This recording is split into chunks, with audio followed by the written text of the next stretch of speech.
예, 57기항 20개로 압축하기 세부 내용 들어갑니다.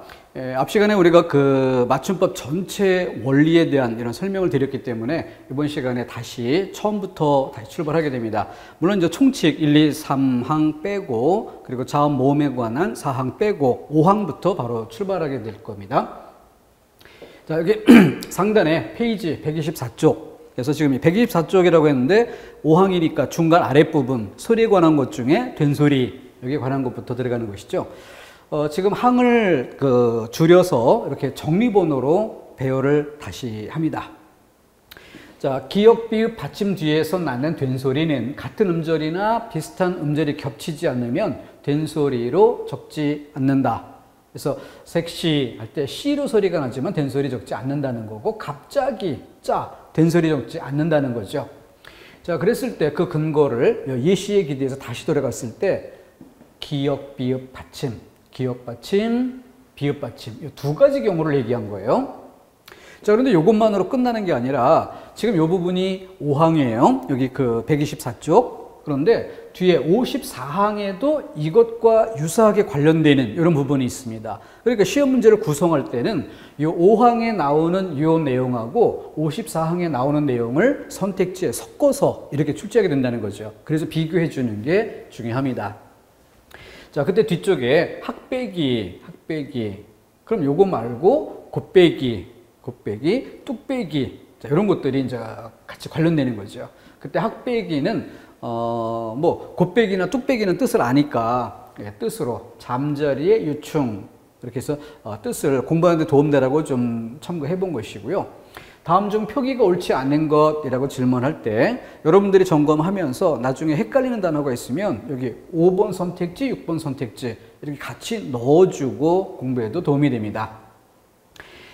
기역이나 비읍 받침 가장 기본적인 단어죠. 그랬을 때 뚝배기, 곱배기 자, 둘을 놓고 봅시다. 뚝배기, 곱배기 그러면 여기다가 곱배기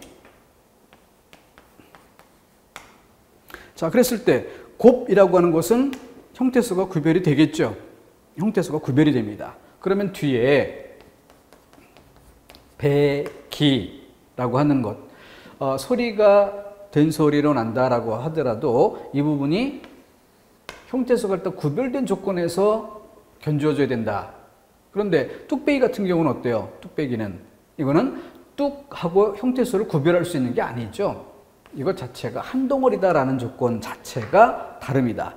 그러니까 한 덩어리 안에서 된소리로 나는데 그런데 그 조건이 기역, 비읍, 받침이라면 국수, 법석 여기서처럼 발음은 된소리를 인정하되 표기는 인정하지 않는 것이죠. 이것을 확실하게 정리를 할 수 있고 곱빼기 같은 경우에는 형태수가 다르다라는 조건 자체의 차이점 이걸 주목해 주도록 해야 되겠습니다. 그래서 54항까지 묶어서 보는 게 중요하다는 점 참고해 놓도록 하시기 바라고요. 다음 정리번호 2번 디귿 소리로 나는 받침 125쪽입니다. 그래서 125쪽에 디귿 소리로 나는 받침 그래서 맨 위에 9개호만은 딱히 공부할 거리가 못 되니까 무시해버리고 양고로 3번으로 가서 정리해주면 되는 것입니다. 그래서 이 부분이 7항에 해당되는 것이고 7항 그리고 또 뒤에 29항에 관련된 부분이 있어요. 자, 디귿 소리로 나는 받침 중에서 디귿으로 적을 근거가 없는 것은 시옷으로 통일한다. 자, 그래서 발음의 대표는 디귿, 표기의 대표는 시옷. 자, 그런데 거꾸로 디귿으로 적을 근거가 없는 건 그렇다고 했으니까 그럼 디귿으로 적을 근거가 있는 것 이걸 대비해야 되겠죠. 비교 대조해서 공부의 맥을 잡아야죠. 그래서 아래를 먼저 보겠습니다. 디귿으로 적을 근거가 있는 것, 디귿으로 적을 근거 있는 것. 그래서 걷잡다처럼 거두어 붙잡다라는 뜻으로 거두다에서 디귿을 당겨 적은 거예요. 그렇기 때문에 디귿 받침으로 적을 이유가 있습니다. 거기에 비추어서 갓, 숨을, 걸핏 이럴 때는 디귿으로 적을 근거가 없는 경우 그래서 주의할 만한 경우를 여기 예시한 거고요. 책 읽어보면 다른 단어들이 더 있지만 여러분들이 읽어보시면 다른 단어들은 별반 그렇게 시험 문제 선택지로 들어올 만큼 가치가 있다라고 보지 않아도 될 것입니다. 자, 그래서 문제 형태로 다시 보자면 돗자리라고 할 때 디귿으로 적을 근거가 있다면 이걸 생각해 봐야죠. 돋다. 그럼 만약에 디귿을 써서 돋다란 단어의 뜻으로 본다면 뭐가 돼야 돼? 돋우다라고 해서 뭐 흙 같은 것을 북돋우다라고 할 때 어때요? 긁어 모아서 쌓아 올리다, 높게 하다. 높게 하다. 그런데 돗자리라는 거는 뭐예요? 우리가 뭐 흙, 먼지 이런 거 묻지 말라고 깔아놓는 용도의 물건이지 돋아서 높이를 높게 하는 물건이 아닌 거죠. 그죠? 그렇기 때문에 돋다의 뜻 이것과 상관이 없다는 점을 확인해 볼 수가 있겠습니다. 4번의 낯가리 같은 경우에는 뭐예요? 낯. 이것은 곡식의 알갱이. 이것을 나달이라고 하죠. 한 개 한 개를 말할 때 개수를 셀 때 낮게 이건 티읕 받침을 쓰는 거고 디귿 받침을 쓰는 것은 곡식의 알갱이란 뜻으로 쓰이는 것이고요. 일본에 비추어서 돛보다 얘는 어때요? 도두보다. 다른 것을 이렇게 밑으로 깔고 본다면 그 중에 도두, 솟구치게 우리가 주목하는 솟구치게보다 이걸 도두보다라고 해서 디귿 받침으로 쓸 이유가 있는 것. 반짓구리는 근거가 바느질에서 이 리을 받침이 바뀌어서 반짓 디귿으로 리을과 디귿이 넘나드는 상호 바뀐다 호전 그리고 앞뒤 다른 것으로 교체되는 것이 아니라 서로 앞뒤 것이 맞바뀌는 기출문제에서도 다뤄진 바 있었던 그런 예시 단어로 활용해 줘도 좋습니다. 다음 한자음 녀녀뉴니 기본 이런 것들이 첫머리 올 적에 두음 법칙에 따라 여여유미로 적는다. 두음 법칙에 따라서 자 그런데 다만 모음이나 니은 받침 뒤에 이어지는 열률은 열율로 적는다. 그러고 보니 이것은 우리가 앞에 우문 현상 공부할 때도 다루어 본 바 있었던 거죠. 처음 보는 게 아니죠. 그러고 보면은 앞에서 했던 것만 봐도 20개 중에 벌써 얘 하나가 없어지는 거고 앞에 있는 것도 뭐 별방 그렇게 어려운 정도는 아니죠. 그래서 한 번 20개를 쭉 훑어보면은 뭐 5개, 6개 지울 수 있고 2번 반복 학습하면은 10개 근저리로 가고 3번 반복하면 서너 개, 대여섯 개 정도로 압축이 됩니다. 맞춤법 같이 이렇게 중요한 부분은 이렇게 여러 번 반복 학습이 필요한데 그때마다 개수가 많이 줄어들고 서너 개가 남을 때 전체 57개항 띄어쓰기 빼고도 약 50여 개 가까운 그런 항목이 서너 개 정도로 압축이 된다면 얼마든지 우리가 감당할 만한 자신감을 가지고 공부할 만한 조건이 되지 않을까. 자, 다시 반복이니까 간단히 보겠습니다. 열율이란 두 글자만 해당이 돼요. 열율. 그리고 모음이나 니은 받침. 자, 이 니은 받침이 중요한 것이 우리가 우문론을 공부하다 보면 니은, 리을, 미음, 이응 이 네 글자가 유성음이에요. 그러다 보니까 유성음이라는 건 항상 묶어서 같이 보는 습관이 있다 보니까 그게 다 여기 해당되는 것으로 착각할 수가 있어요. 그런 조건이 아니라 니은만입니다. 그래서 모음 뒤에서 열율을 열율로 적는다. 이거는 너무 쉬워요. 그래서 별로 시험 문제에 선택지에도 별로 그런 거 안 다루잖아요. 그죠? 선택지에서도. 그래서 선택지에서 다룰 때 중요한 고려 삼는 것이 니은이 쓰인 경우고 그래서 이 백분율이라는 단어가 중요하다. 뭐 치열이나 전율 이런 것들은 그다지 뭐 시험 문제에 많이 혼동을 주는 정도로 비중 있게 쓰이지 않습니다. 백분율 이런 것들이 중요하다는 점. 그리고 명중률을 왜 넣었을까요? 방금 설명드렸던 것처럼 니은 여기 유성음이니까 니은, 리을, 미음, 이응 똑같이 유성음인 경우로 혼동을 유도해보는 방식이죠. 그러나 그렇지 않다는 점, 차이가 있다는 점 주의할 항목으로 잡도록 해야 되겠습니다. 자, 여기 독자, 난, 친, 연도, 고랭지 이런 부분들은 어땠습니까? 앞에 두음 법칙으로서 세 글자짜리 첫 번째 글자 뒤에 끊어서 두 번째 글자를 두음으로 볼지 첫 번째, 두 번째 글자를 한 덩어리로 보고 세 번째 글자를 두음으로 볼지 그것에 따라 두음 법칙 적용 방식이 달랐던 그 항목이죠. 쌍용은 예외로 암기하는 단어입니다. 이거는 그 맞춤법 공고본 중에 해솔본에 추가된 단어예요. 그래서 이거는 따로 암기할 단어고, 정리학습 네 번째 것, 한 단어에서 같은 음절이랑 비슷한 음절이 겹쳐나는 부분 같은 글자로 적는다. 제일 기본적으로 공고본에 들어있는 단어가 연연불망, 유유상종 이런 것들인데 얘네들은 워낙 친숙한 단어라서 시험 문제에서는 그다지 난이도 있는 역할을 못합니다. 그래서 난이도 있는 역할을 할 만한 부분으로 이걸 추가해 드리는데, 이 추가된 자료의 출처는 해설본이에요. 맞춤법이 발표가 됐을 때 그 발표된 문건을 공고본이라고 할 때 공고본을 중심으로 대부분 수험서가 짜여지거든요. 그런데 이 공고본을 토대로 출제한 지가 꽤 오랜 세월이 흘렀죠. 꽤 오랜 세월이 흘렀기 때문에 이제는 그 예시 단어의 범위를 조금씩 넓혀갑니다. 그때 제일 많이 넓히는 영역이 바로 그 공고본에 대한 해설본. 이 해설본이 어디에 있느냐면 어문규정집이라는 책이 있어요. 거기서 맞춤법을 왜 그렇게 결정하게 됐는지 이유 이런 것들을 설명하는 책인데, 거기에 이 해설본에 추가된 단어들이 있어요. 그런 것들이 좀 출제될 법하다. 그래서 그런 것까지 여러분들에게 자료를 묶어드리는 것이니까 여러분들이 뭐 자료를 찾아서 헤맬 필요는 없습니다. 요거 가지고 정리하셔도 충분하겠습니다.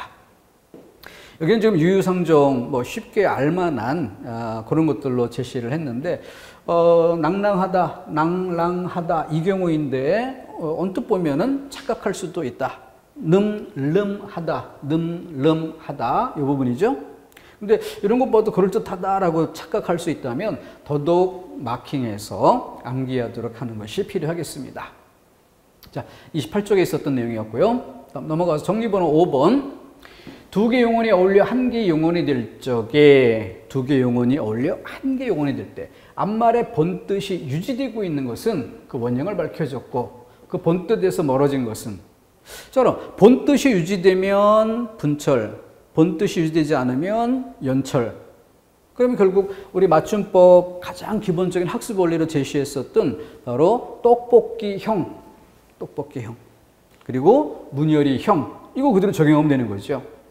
자, 그 예시로 앞말의 본뜻 유지되고 있는 거, 넘어지다라고 할 때 넘다, 넘어질 때 이렇게 넘어지는, 쓰러지는 이 부분을 넘다, 이렇게 머리가 땅으로 움직여가는 이 방향을 넘다란 뜻.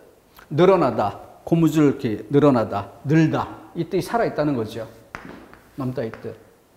그런데 드러나다는 만약에 얘를 받침으로 적게 되면 뭐가 돼? 뜻이 살아있다는 뜻이 되는데, 그럼 무슨 뜻이 되겠어요? 들다라고 하면은 공간적으로 아래에서 위로, 아래에서 위로. 근데 드러나다라는 말의 뜻은 뭐예요? 공간적으로 아래에서 위로 올라가는 걸 드러나다라고 하는 게 아니라 가려졌던 것이 나타나는 것, 숨기려고 했던 것이 알려지는 것, 이걸 얘기하지 아래에서 위로란 뜻이 아닌 거죠. 그래서 문열이형이 되는 겁니다. 사라지다, 리을을 쓰면, 리을을 사용하면 살다가 되는 거죠. 살다. 그게 아니라 있다가 없어지는, 이걸 나타내는 거니까 살다란 뜻과는 무관하다. 자, 해서 이 단어를 따로 볼 때는 안 헷갈려요. 따로 암기할 땐 당연히 누가 이렇게 생각하나? 라고 생각할 수 있죠. 근데 선택지에 이렇게 주고 또 순서상 얘를 1번에 주면 덜 헷갈리는데, 어떻든이란 단어를 먼저 주고 얘를 읽은 다음에 여기 오면 여기에 기대어 비슷한 어형으로 통일시키려는 이런 습관이 나올 수 있고, 거기서 헷갈릴 수 있습니다. 그래서 암기라고 하는 건 굉장히 부실한 거예요. 그래서 이걸 해결하는 방법이 뭐예요? 역시 형태서 분석, 어떻다. 기본형 밝혀서 설명이 되지만 아무따, 아무따. 기본형 밝혀서 설명이 안 되지요. 그런 방법으로 정리를 해야만 어떤 단어와 배치하고 어떤 순서로 배치하고 하더라도 흔들림 없이 답을 맞출 수 있게 되는 겁니다. 다음, 연결형에 사용되는 이 요는 이요, 상대 높임의 조사 요. 자, 129쪽에 가서 보게 되면은 여기 그 오요의 문제인데, 우선 그 129쪽 위에서부터 그 표에 들어간 부분을 볼게요. 이것은 책이요, 이것은 뭐 책이 아니요. 이런 부분에서 이렇게 무엇 무엇 이오 하고 마침표 찍을 수 있으면 마침표 찍는다는 것은 문장을 마무리하는 종결형 자리가 되는 거예요. 그런 경우에는 종결형 자리의 어미는 당연히 그 형태가 오일 수밖에 없습니다. 근데 마침표 찍는 것과 관련된 자리에 비교 대상이 되는 게 뭐냐면 상대방을 높여주는 조사. 여기 요가 있거든요. 요. 자, 그럼 이걸 어떻게 구별하느냐? 떼어보고 생각합니다. 이걸 떼었을 때 어미는 어때요? 어미를 떼면 문장을 마침표 찍을 수 없지요. 근데 상대의 높임의 조사 요는 높임을 표시하는 거기 때문에 얘를 떼고도 마침표를 찍을 수가 있죠. 요 차이로 구별하는 거예요. 그래서 예를 들어 이것은 책이요라고 할 때 요가 맞다면 조사니까 빼고 이것은 책이 그러면 책이다, 책이오 어미가 있어야만 마침표 찍을 수 있는 거다. 요를 떼고 앞에 마침표 찍을 수 있는 조건이 안 된다는 거죠. 근데 여기는 어때요? 요 빼니까 너 먼저 가, 형 먼저 가. 기역 뒤에 요게 어미였다는 거죠. 그래서 요 빼고도 마침표를 찍을 수 있더라. 그러니까 요거는 조사임이 분명하고 조사니까 요란 형태가 인정이 되죠. 자, 문장 마무리할 때 요는 띄워보고 생각한다. 이렇게 마무리하시고요. 그다음 그게 아니라 마침표 자리가 아니라 문장 중간에 쉼표 자리는 나열형, 연결형이기 때문에 요가 맞습니다. 쉼표 앞에는 요, 마침표 앞에는 오. 마침표 앞에 오, 요가 헷갈리면 띄워보고 생각하자. 그러면은 어서 오십시오, 오십시오. 띄고 어서 오십시. 마침표 찍을 수 있어요, 없어요? 찍을 수 있다면 조사 요고, 찍을 수 없다면 어미 오지요. 어서 오십시라고 마침표 찍는 경우는 없습니다. 자, 이게 구별법이에요. 그래서 자, 항으로 이야기하면 15항하고 17항까지 이 조사 요가 있기 때문에 관련된 부분을 묶어서 한 덩어리로 정리번호 6번 이렇게 처리해 줍니다. 자, 그럼 30쪽으로 넘어가서 30쪽 정리번호 7번인데 다음과 같은 용언들은 어미가 바뀔 경우 그 어간이나 어미가 원칙에 벗어나는 대로 적는다.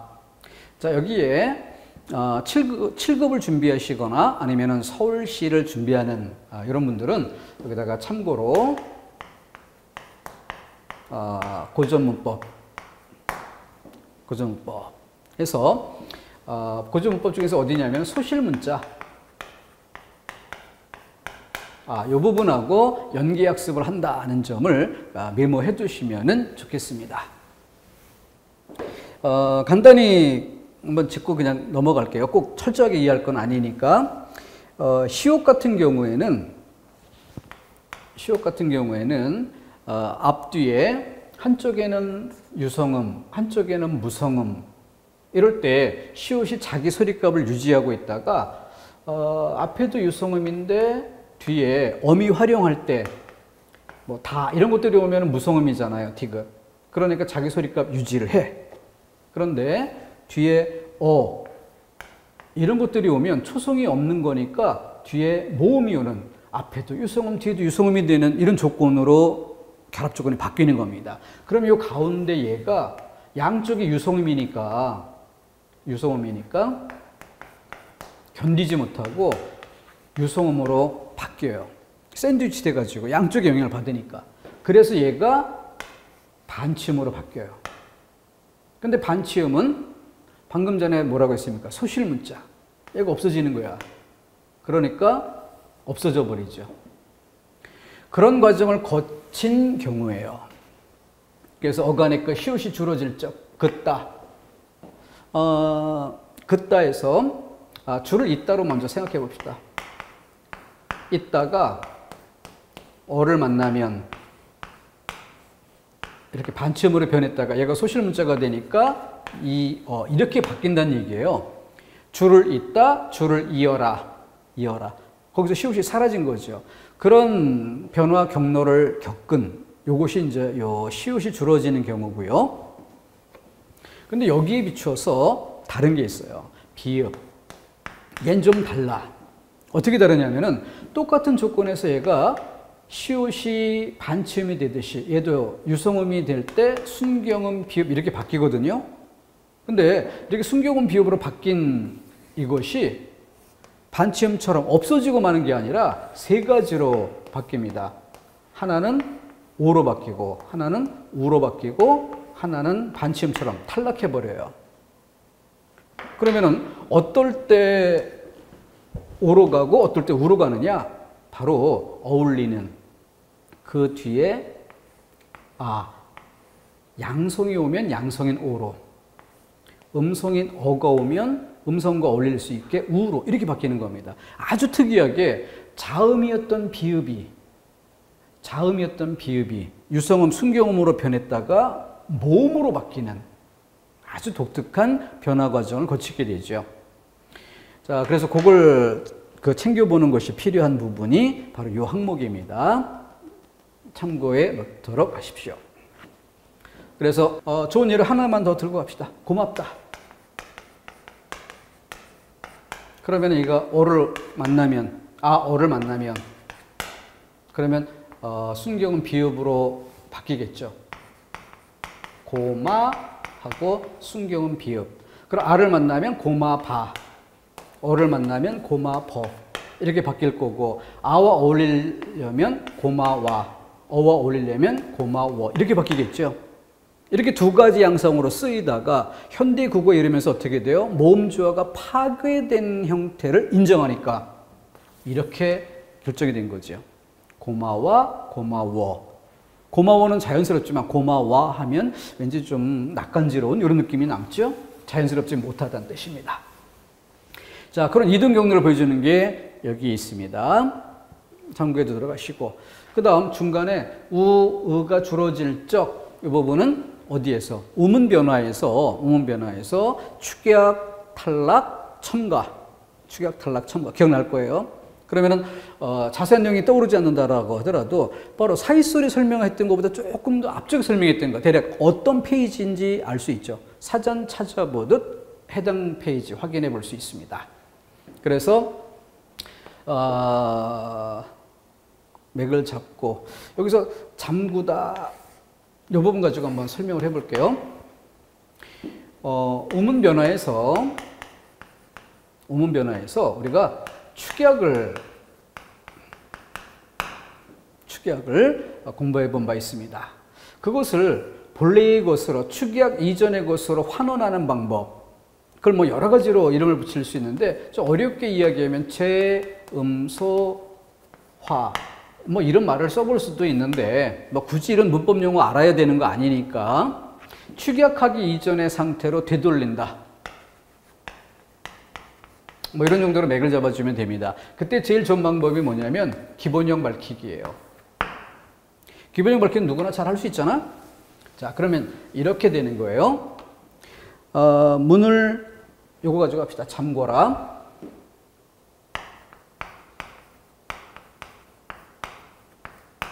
문을 잠궈라. 이것이 OX. 이렇게 물으면 어려워. 그런데 문법을 공부한 사람은 이것을 환원해 볼 수 있다. 그러면 영혼의 간, 근, 미 나눠보는 거죠. 그럼 뭐겠어요? 어라, 어가 필요한지 여부를 따져보는 거고, 그럼 앞쪽에 기본형을 밝히는 부분에서 뭐가 돼? 이렇게 되죠. 자, 그러면은 여기서 이게 맞을까 틀릴까를 물어볼 때 어려울 수 있지만 이렇게 형태소를 나눠 놓고 이 단어의 기본형이 잠구다일까? OX. 이건 아주 쉽게 아니다. 알 수 있죠. 왜냐하면 기본형이 뭐예요? 문을 잠그다? 잠그다죠. 여기서 판단하는 건 아주 쉬워요. 이렇게 결합된 형태로 판단하는 건 어려워요. 그래서 문법을 공부하면 뒤에 암기할 부담이 많이 줄어드는 것입니다. 그럼 올바른 형태는 뭐가 될까? 잠그다에다가 뒤에 아어를 붙인다. 그러면은 어떤 경우든 뭐가 돼요? 의가 살아있기는 어렵죠. 그러면은 합치면 뭐가 돼? 잠가. 아래라면 잠거. 어느 게 맞겠어요? 문을 잠가라가 되죠. 잠궈라가 아니라, 잠구고가 아니라. 기본형 잠그다 여기에 기대어서 판단해 볼 수 있습니다. 자, 이렇게 정리해 주면은 적절하게 문법을 활용하면은 한번 점검하는 것으로 오랜 세월이 지나도 잊히지 않을 만큼 반복 학습이 필요 없습니다. 원리로 이해한 것이기 때문에 반복하지 않아도 돼요. 근데 암기한 것은 돌아서면 잊힐 수 있고 또다시 공부해야 되는 번거로움이 따르게 됩니다. 자, 정리번호 8번 32쪽 넘어갑니다. 명사나 혹은 용언의 어간 뒤에 자음으로 시작된 전미사가 붙어서 된 말은 그 명사나 어간의 원형을 밝혀 적는다. 국다랗다, 넓적하다. 자, 그런데 겹받침에 끝소리가 드러나지 않는 말은 소리대로 적는다 이렇게 했어요. 그래서 여기에 기대어서 이 말의 뜻을 다시 한번 정립해 봅니다. 겹받침에 끝소리가 드러나지 않는 말.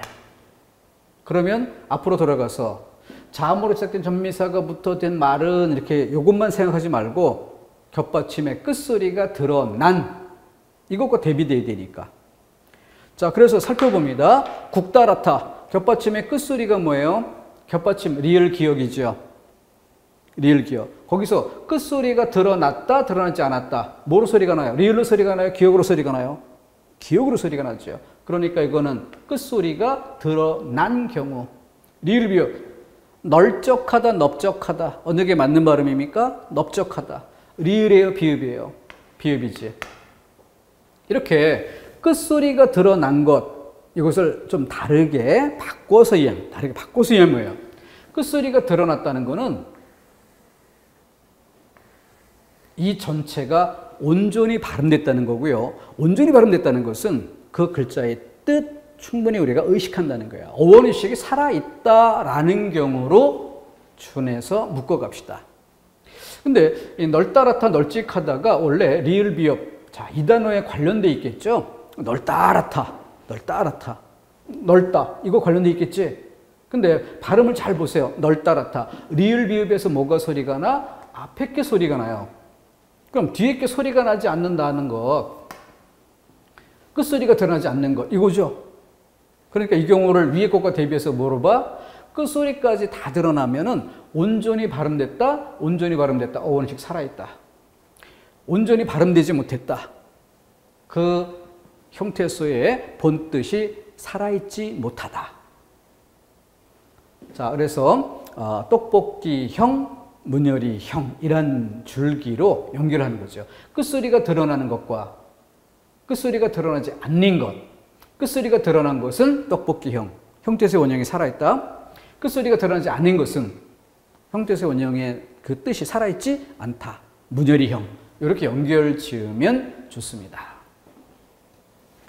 자, 이것도 그 출제가 반복되면서 점차 출제 범위를 넓혀가는 과정에서 선택되는 그런 자료들이에요. 그래서 최근까지 그래도 7급은 출제가 보편화된 그런 영역이고 9급에서는 아주 가끔 건드리는 이런 정도로 조금 난이도 있게 사용되는 면이 있습니다.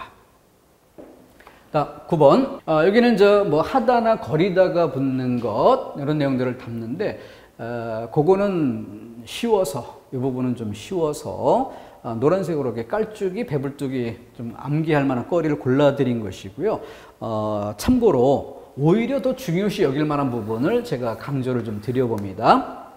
자, 그게 뭐냐면 우리가 받침을 적다 보면은 공부하지 않아도 웬만한 사람들이 잘 하고 있는 것이 뭐냐면 시옷 받침과 쌍시옷 받침의 구별이에요. 이건 대체로 잘 합니다. 이거 어떻게 구별될까요? 쌍시옷 받침은 바로 과거 시제 선어 말어미, 과거 시제 선어 말어미, 즉 앗, 어시예요. 그러니까 이 과거 시제를 표시해야 될 경우가 되느냐 아니냐에 따라서 그런 경우는 이걸 적고 과거 시제를 표현하는 경우가 아니면 얘를 적는 거죠. 그러니까 줄을 잇다라고 할 때는 줄을 잇다, 줄을 잇는다, 연결하다라는 것이 과거 시제하고는 상관이 없거든요. 그러니까 잇다는 시험만 쓰면 되는 거죠. 그죠? 자, 그런데 우리가 공부했다. 그럼 공부하다의 과거 앗 이게 결합됐기 때문에 쌍시옷이 붙었던 거더라. 이게 구별이 잘 된다는 거예요.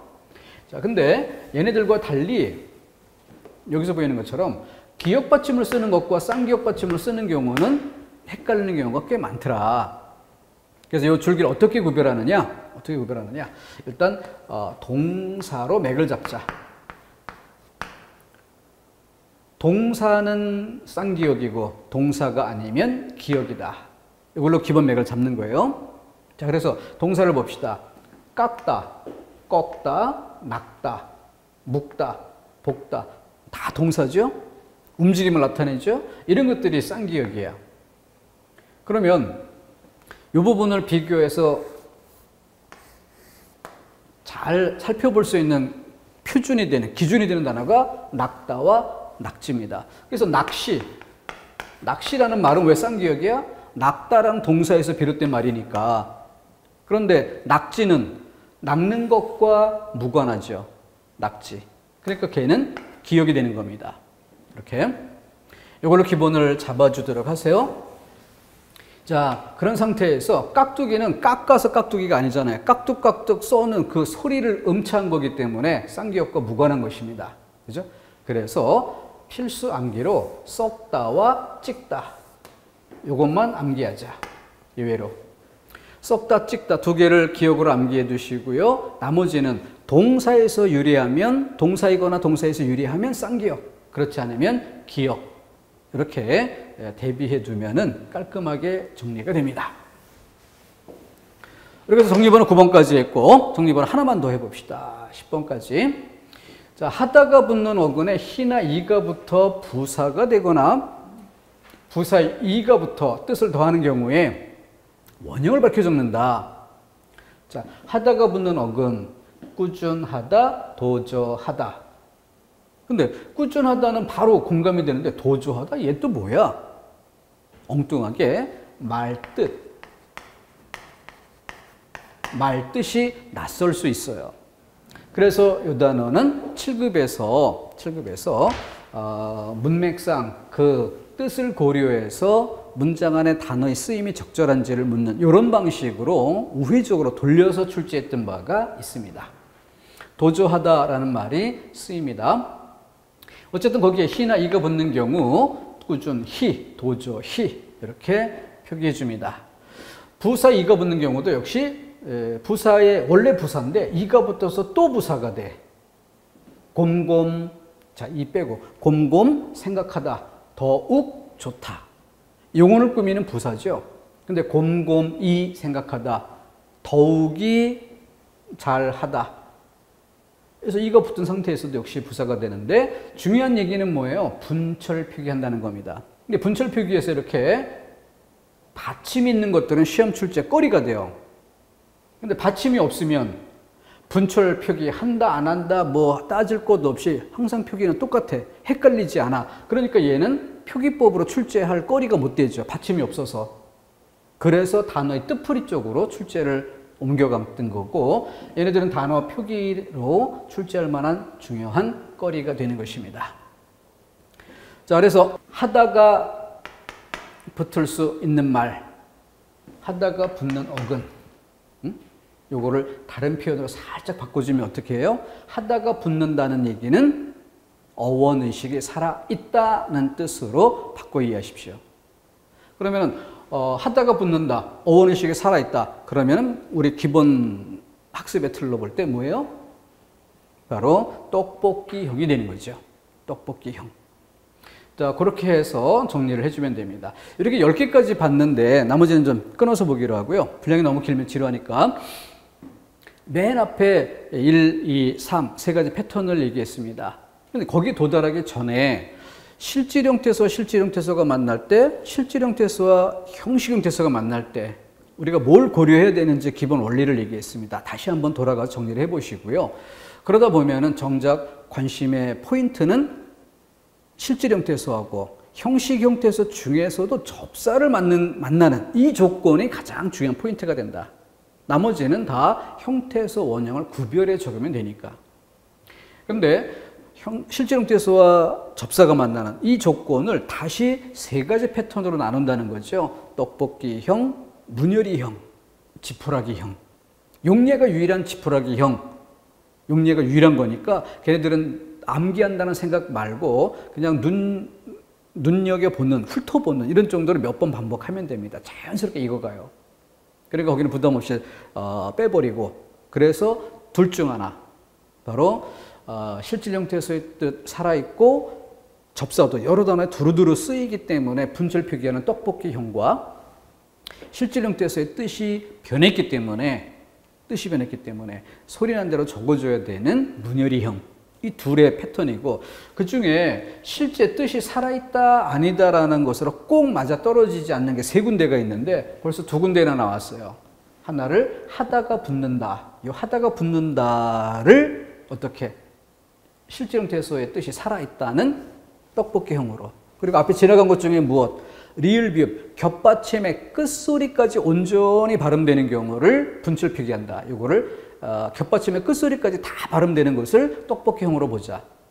발음의 문제인데 우리가 뜻이 살아있다는 쪽으로 연결을 지어서 줄기잡기 해보자는 뜻이에요. 그렇게 두 가지가 나오고 하나는 뒤에 또 나올 겁니다. 세 가지는 좀 소리에 관련되어 있는데 이거를 이제 뜻이 살아있다는 쪽으로 연결해 보는 거고, 그 정도만 활용하면은 나머지는 기본적인 줄기잡기 세 가지 패턴으로 57개 항을 쭉 점검하는 것들이 가능해지고요. 대다수의 단어들을 점검을 끝내버릴 수 있기 때문에 중간중간 제가 강조해드리는 암기라도 해서 보충하자라고 골라놓는 이 단어의 수가 매우 적어진다는 겁니다. 그 단어 수가 여러분들이 처음 공부할 때는 많아 보일지 모르지만 항의 개수, 단어 개수가 아니라 항 개수만 해도 50여 개 항이에요. 띄어쓰기 빼고도. 50여 개 항에 얼마나 많은 단어들이 예시되어 있습니까? 근데 그 대부분을 다 한번 훑어보기로 정리를 끝낼 수 있다는 거고요. 꼭 암기할 거리는 이런 식으로 노란색으로 강조해서 몇 개 골라보는 것이니까 큰 부담 갖지 않을 수 있을 겁니다. 지금 10개 했는데 어때요? 한 번만 반복하면은 서너 개는 벌써 바로 정리를 끝낼 수 있겠다는 자신감이 들 수 있을 겁니다. 그러면 2회 반복, 3회 반복하는 과정에 10개를 6개로, 3개로 이렇게 줄여가다 보면은 정말 당당하게 자신감을 가지고 맞춤법은 마스터했다, 진도 정리 완료했다라는 마침표를 찍을 수 있는 날이 짧은 시간 안에 오게 됩니다.